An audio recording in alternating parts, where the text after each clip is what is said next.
जय श्री कृष्णा।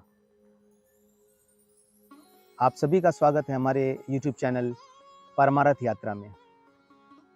आज जिस विषय पर बात करने वाले हैं वो विषय है नौ दुर्गा को लेकर।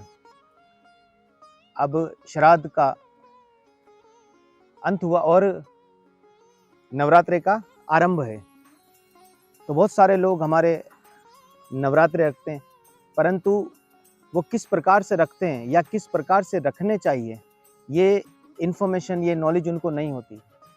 इसलिए भगवान ने भगवत गीता में एक जगह कहा कि जो देवताओं की उपासना करते हैं वो मेरी उपासना करते हैं, मगर वो ये गलत ढंग से करते हैं।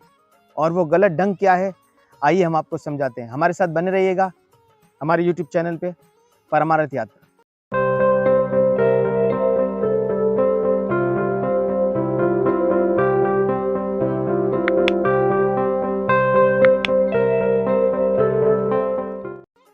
आइए तो हम बात करते हैं आज नौ दुर्गा के उस पे।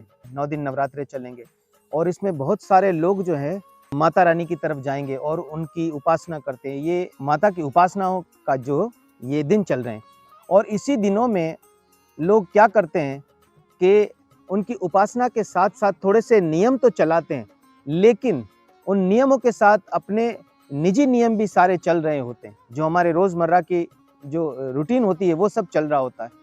और वो क्या है, आइए आपको उसका दर्शन करवाते हैं। जैसे कि नौ दुर्गा का जब ये पूजन का समय आता है तो 9 दिन ये चलते रहते हैं नवरात्रे, और इसी नवरात्रों में लोग माता की महिमा को गान करते हैं।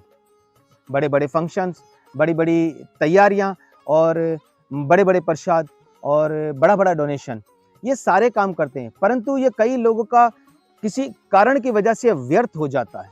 और वो व्यर्थ होने के कारण क्या है, जैसे कि हम माता के नवरात्रे तो रखते हैं, परंतु हम उपासना कांड में बिल्कुल ठीक प्रकार से उपासना नहीं करते।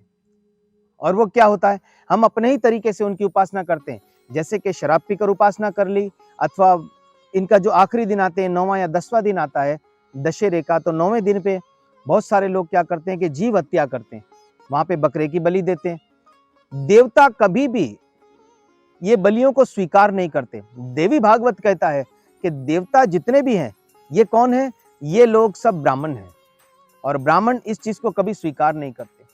तो देवी भागवत से ये हमने दर्शन किया कि देखो, कभी भी देवताओं की भक्ति में कभी भी मांस का आहार नहीं करना चाहिए, अथवा तामसिक भोजन का आहार नहीं करना चाहिए, जैसे लहसुन प्याज और इन चीजों का आहार नहीं करना चाहिए। और जो उपासना में जब जाते हैं तो तमोगुणी चीजों का आहार जो है वो उसको बंद करना चाहिए। एक चीज हमेशा याद रखिएगा, चाहे भक्ति आप देवता की करें, चाहे भगवान की करें, चाहे आप किसी की भी भक्ति कर रहे हैं, परंतु सभी की भक्ति के ये 4 नियम है: मांस नहीं खाना, शराब नहीं पीना, जुआ नहीं खेलना और नशा नहीं करना, पर स्त्री संग, ये सारी चीजें उसमें निषेध है। तो हम उन चीजों को तो बंद कर देते हैं, जैसे बाल नहीं कटवाना, शेप बड़ा कर रखते हैं, अथवा नंगे पैर घूमते हैं। तो आपकी फिजिकली जो ये चीजें चल रही हैं इससे इतना ज्यादा असर नहीं पड़ता, परंतु अगर आप शराब नहीं पीकर उनके निकट जाएंगे तो वो आपकी सारी इच्छाओं को पूर्ति करते हैं।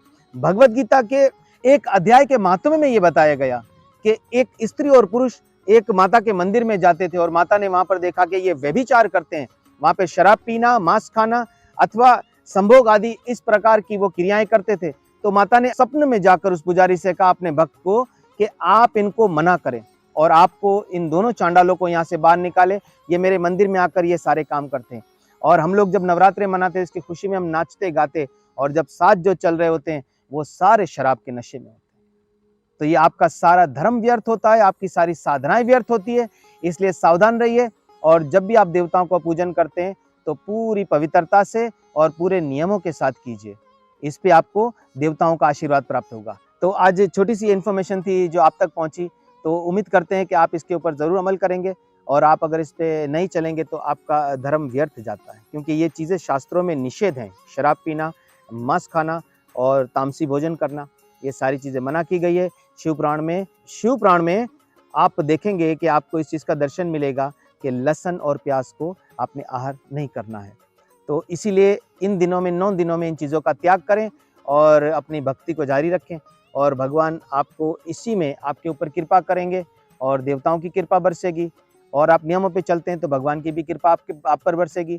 ये छोटी सी इन्फॉर्मेशन थी जो इन दिनों अभी सब लोग साधनाएं करेंगे, तो इस वीडियो को देखें और अपने जीवन को इस पर लगाएं और सही मार्ग पर चलें और ठीक प्रकार से देवताओं का पूजन और वंदन करें।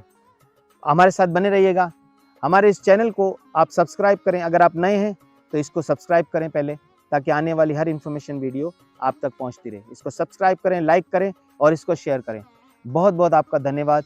जय श्री कृष्ण, जय श्री राधे।